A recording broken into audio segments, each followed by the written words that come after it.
അസ്സലാമു അലൈക്കും വറഹ്മത്തുള്ളാഹി. ഞാൻ പേരോട് അബ്ദുറഹ്മാൻ സഖാഫി, നമ്മുടെ കേരള മുസ്ലിം ജമാഅത്ത് കാസർഗോഡ് ജില്ലാ സെക്രട്ടറി.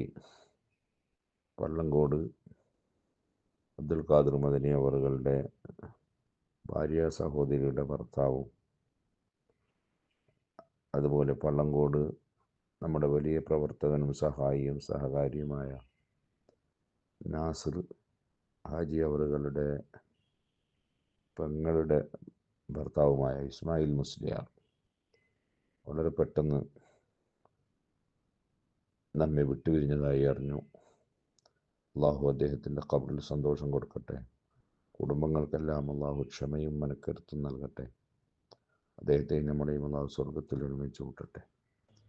അദ്ദേഹത്തിൻ്റെ ജനാസ സംസ്കാരത്തിലും അദ്ദേഹത്തിൻ്റെ മയ്യിത്ത് പരിപാലനത്തിലുമൊക്കെ കഴിയുന്ന ആളുകളെല്ലാം പങ്കെടുക്കണം എന്ന് അറിയിക്കുകയും ജനാസ സംസ്കാരം കഴിഞ്ഞ് മറമാടിക്കഴിഞ്ഞാൽ നമ്മുടെ എല്ലാ പള്ളികളിലും മറ്റ് സ്ഥലങ്ങളിലും അദ്ദേഹത്തിന് വേണ്ടി മയ്യിത്ത് നിസ്കരിക്കുകയും പ്രാർത്ഥന നടത്തുകയും ചെയ്യണമെന്നും വിനയപൂർവ്വം അഭ്യർത്ഥിക്കുന്നു. അസ്സലാമു അലൈക്കും വറഹ്മത്തുള്ളാഹി. അസ്സലാമു അലൈക്കും വറഹ്മത്തുള്ളാഹി. ഇന്നാ ലില്ലാഹി വ ഇന്നാ ഇലൈഹി റാജിഊൻ. സംസാരിക്കുന്നത് കണ്ണവന്തങ്ങളാണ്. പള്ളങ്കോട് അബ്ദുൽ ഖാദർ മദനിയുടെ ഭാര്യ സഹോദരിയുടെ ഭർത്താവ്, അതുപോലെ തന്നെ മദനിയം ക്യാമ്പസ് പള്ളങ്കോട്